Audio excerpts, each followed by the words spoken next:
Hello friends, आज हम NCERT history का चैप्टर जो है वो 10 करेंगे। इसके 9 चैप्टर हम पहले कर चुके हैं और आज हम इसका 10वां चैप्टर करेंगे। चैप्टर का नाम है 18वीं शताब्दी में नए राजनीतिक गठन।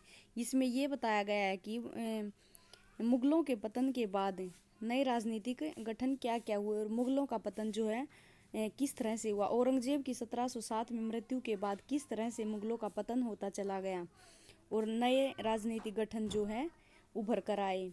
ये देखिए फ्रेंड्स, ये मानचित्र दिखाए गए। मानचित्र में देखिए लाहौर सिख, ये यहाँ पानीपत दिल्ली, यहाँ पे ये जाटों का एरिया था, ये सिखों का। ये बंगाल मुर्शिदाबाद है, ये गुजरात, भोपाल मालवा अवध लखनऊ हैदराबाद पूना, ये जो है यहाँ पर इन राज्यों को दिखाया गया है। और ये देखिए फ्रेंड्स, ये दूसरा मानचित्र, ये सिंधु नदी और ये जो है ये सिंधु नदी है, यहाँ से सतलुज नदी है, लाहौर है, ये यहाँ पर सिख हैं, ये यहाँ पर राजपूतों का शासन है, यहाँ पर मराठा हैं। और फ्रेंड्स जो है ये हैदराबाद का एरिया है, ये गोदावरी नदी, अरब सागर, मसूर मद्रास, मसूलीपट्टनम। इस प्रकार से फ्रेंड्स इस मानचित्र को जो है ध्यान से देखिए। इसका वर्णन जो है इस बारे में हम इस चैप्टर में जो है हम बताएंगे। मानचित्र 1 और 2 को फ्रेंड्स ध्यान से देखो तो आपको पता चलेगा कि 18वीं शताब्दी के पूर्वार्ध के दौरान उपमहाद्वीप में कुछ विशेष रूप से उल्लेखनीय घटनाएं घटी। गौर कीजिए कि कई स्वतंत्र राज्यों के उदय से मुगल साम्राज्य की सीमाएं किस तरह से बदली। आप यह भी देखें कि 1765 तक एक अन्य शासक यानी ब्रिटिश सत्ता ने पूर्वी भारत के बड़े हिस्सों को सफलतापूर्वक हड़प लिया था। 1765 तक जो है पूर्वी एरिया को सारे को जो है पूर्वी भारत को जो है ब्रिटिश शासन ने पूरी तरह से अपना कब्जा कर लिया था। 1765 ईस्वी तक हम यह दर्शाते हैं कि 18वीं शताब्दी एक ऐसी अवधि थी जब भारत में राजनीतिक परिस्थितियां अपेक्षाकृत एक छोटे से समय अंतराल में बड़ी तेजी से अचानक बदलनी शुरू हो गई थी। इस अध्याय में हम 18वीं शताब्दी के पूर्वार्ध मोटे तौर पर 1707 में जब औरंगजेब की मृत्यु हुई थी से 1761 ईस्वी तक जब पानीपत की पहली लड़ाई हुई तो पानीपत की तीसरी लड़ाई हुई। पानीपत की तीसरी लड़ाई जो है 1761 में हुई थी के दौरान उपमहाद्वीप में उत्पन्न हुई नई राजनीतिक शक्तियों के बारे में जो है हम इस अध्याय में पढ़ेंगे। मुगल साम्राज्य और प्रवर्ती मुगलों के लिए संकट की स्थिति, यानी कि यहाँ पर जो मुगल साम्राज्यों में जो है संकट आया उसके बारे में बताया है। अध्याय 4 जो हम पहले पढ़ चुके हैं में आपने देखा कि मुगल साम्राज्य अपनी सफलता की ऊंचाइयों पर किस प्रकार पहुंच गया था। यानी कि मुगल साम्राज्य जो है बाबर के काल से लेकर और औरंगजेब के काल तक पहुंचते पहुंचते किस तरह से फ्रेंड्स ऊंचाइयों पर जो है चढ़ता गया था। बाबर, हुमायूं, अकबर, जहांगीर, शाहजहां और उसके बाद औरंगजेब, इस प्रकार से ये मुगलों की जो है मुगलों का वंश चलता गया था और वो जो है अपने काल में बहुत ही ऊंचाइयों तक पहुंच गया था। लेकिन औरंगजेब की मृत्यु के बाद जो है मुगल साम्राज्य का पतन हो गया। अब यहाँ पर बताते हैं हम इस बारे में किस प्रकार पहुंचा था। और फिर 17वीं शताब्दी के अंतिम वर्षों में उसके सामने तरह तरह के संकट किस प्रकार खड़े होने लगे थे। ऐसा जो है अनेक कारणों से हुआ।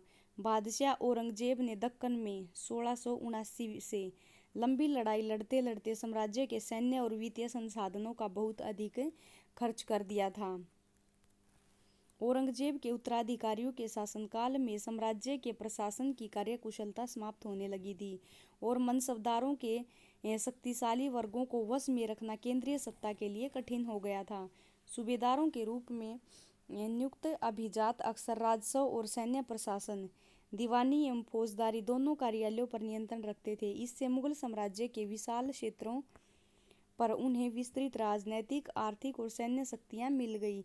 जैसे जैसे सूबेदारों ने प्रांतों पर अपना नियंत्रण सुदृढ़ किया, राजधानी में पहुंचने वाले राजस्व की मात्रा में कमी आती गई।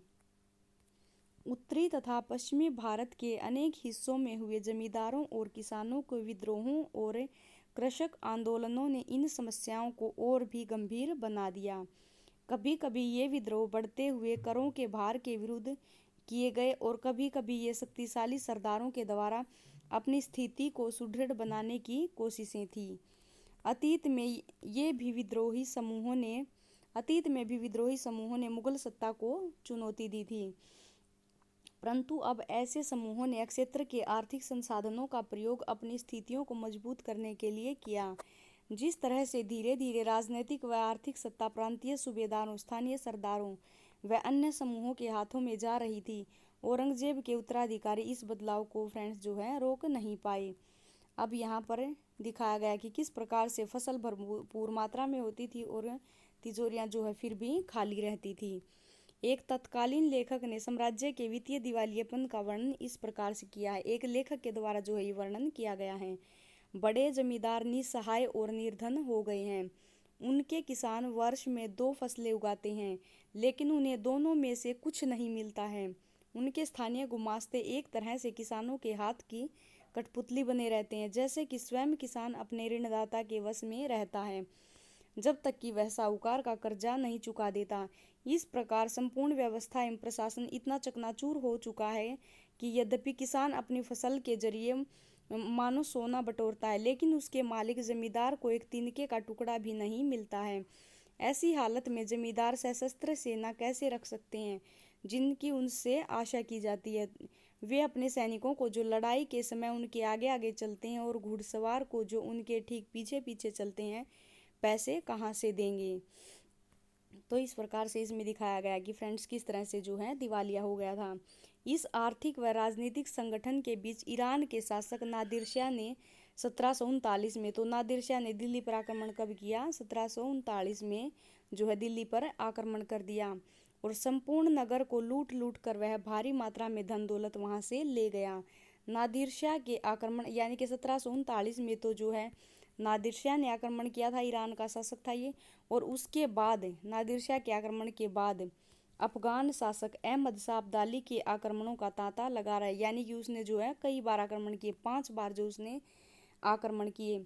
उसने तो 1748 से लेकर 1761 तक, 1748 से लेकर 1761 तक के बीच जो है 5 बार उत्तरी भारत पर आक्रमण किया और लूटपाट मचाई।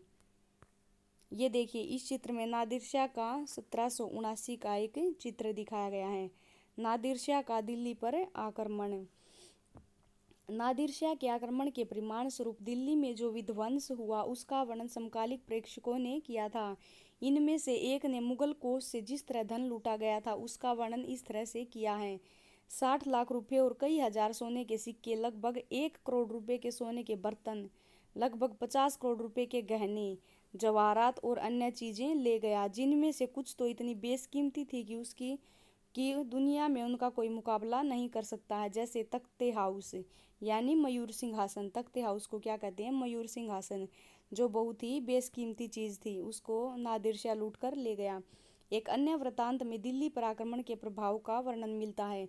जो कभी मालिक थे अब बड़ी दर्दनाक हालत में आ गए। जिन्हें कभी भरपूर आदर इज्जत दी जाती थी, उन्हें अब प्यास बुझाने के लिए पानी भी नहीं मिलता। अलग अलग पड़े लोगों को उनके कोनों से खींचकर बाहर निकाल दिया गया। दौलतमंद को भिखारी बना दिया गया। जो शौकीन लोग कभी कभी तरह तरह के सुंदर कपड़े पहनकर पोशाकों का नया नया फैशन चलाते थे, अब नंगे घूमने लगे। और जिनके पास जमीन जायदाद की कोई कमी नहीं थी, वे अब बेघर हो गए। नया शहर जो है शाहजहानाबाद अब मलबे का ढेर बन गया। नादिर शाह ने इसको बना दिया था। नादिर शाह तब शहर के पुराने मोहल्लों पर हमला बोला और वहाँ की सारी दुनिया को तबाह कर डाला। तो इस प्रकार से फ्रेंड्स जो है पतन हुआ मुगल साम्राज्य का। साम्राज्य पर सब ओर से दबाव तो पड़ ही रहा था। अभिजातों के विभिन्न समूहों की पारस्परिक प्रतिद्वंदिता ने उसे और भी कमजोर बना डाला। ये अभिजात 2 बड़े गुटों में बटे हुए थे, ईरानी और तुरानी। तुर्क मूल के काफी समय तक परवर्ती मुगल बादशाह इनमें से एक या दूसरे समूहों के हाथों की कठपुतली बने रहे। बेहद अपमानजनक स्थिति तब पैदा होगी जो 2 मुगल बादशाहों फर्रुखसियार और आलमगीर द्वितीय, फर्रुखसियार जो 1713 से 1719 और आलमगीर द्वितीय जो है 1754 से 1759 की जो है हत्या कर दी गई। और 2 अन्य बादशाहों अहमद शाह 1748 से 1754 और शाह आलम द्वितीय को अन्य के अभिजातों ने अंधा कर दिया। ये देखिए एक अभिजात के दरबार में स्वागत करते हुए फ्रुखसियार के बारे में जो है यहाँ बताया गया है।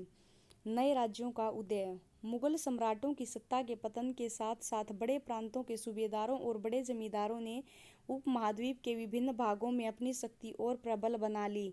18वीं शताब्दी के दौरान मुगल साम्राज्य धीरे धीरे कई स्वतंत्र क्षेत्रीय राज्यों में बिखर गया। मोटे तौर पर 18वीं शताब्दी के राज्यों को 3 परस्पर व्यापी समूहों में बांटा जा सकता है। पहला है अवध, बंगाल व हैदराबाद जैसे वे राज्य जो पहले मुगल प्रांत थे। हालांकि इन राज्यों के शासक अति शक्तिशाली थे और काफ़ी हद तक स्वतंत्र थे। उन्होंने मुगल बादशाह से औपचारिक तौर पर अपने संबंध नहीं तोड़े। नंबर 2, ऐसे राज्य जो मुगलों के पुराने शासनकाल में वतन जागीरों के रूप में काफ़ी स्वतंत्र थे। इनमें कई राजपूत प्रदेश भी शामिल थे। और तीसरा है, तीसरी श्रेणी में मराठों, सिखों और जाटों के राज्य आते हैं। ये विभिन्न आकार के थे और इन्होंने कड़े और लंबे सशस्त्र संघर्ष के बाद मुगलों से स्वतंत्रता छीन कर ली थी। अब यहाँ पर जो है फ्रेंड्स पुराने मुगल प्रांतों के बारे में बताया गया है। पुराने मुगल प्रांतों से जिन उत्तराधिकारी राज्यों का उद्भव हुआ उनमें से 3 राज्य जो हैं प्रमुख थे। 3 राज्यों का यहाँ पर वर्णन किया गया। अवध, बंगाल और हैदराबाद, ये 3 राज्य जो हैं प्रमुख थे। अवध, बंगाल और हैदराबाद, ये तीनों ही राज्य उच्च मुगल अभिजातों द्वारा स्थापित किए गए थे। इन तीनों राज्यों के संस्थापक सादत खान जो है अवध के थे, मुर्शिद कुली खान बंगाल के शासक थे और आसफ जा जो है हैदराबाद के शासक। ऐसे व्यक्ति थे जिनका मुगल दरबार में काफ़ी ऊंचा स्थान था। मुगल बादशाहों को उन पर भरोसा और विश्वास था, यानी कि सादत खान पर, मुर्शिद कुली खान और आसफ जहाँ पर। आसफ जहाँ और मुर्शिद कुली खान दोनों को 7-7 हजार जात का दर्जा मिला हुआ था। इन दोनों को जो है 7,000 जात का दर्जा मिला था और जबकि सादत खान की जात का 6,000 जात का दर्जा उनको मिला हुआ था। तो फ्रेंड्स इस वीडियो में हम आज इतना ही पार्ट करेंगे। इसका सेकंड पार्ट हम कल वीडियो में लेके आएंगे और थर्ड वीडियो में जो है हम इसका थर्ड पार्ट लेके आएंगे। इस चैप्टर को हम 3 पार्ट में डिवाइड करके करेंगे। तो आज ये था हमारा पहला पार्ट। नेक्स्ट पार्ट देखने के लिए फ्रेंड्स जो है कल हमारी वीडियो जो आएगी उसे देखना। धन्यवाद फ्रेंड्स।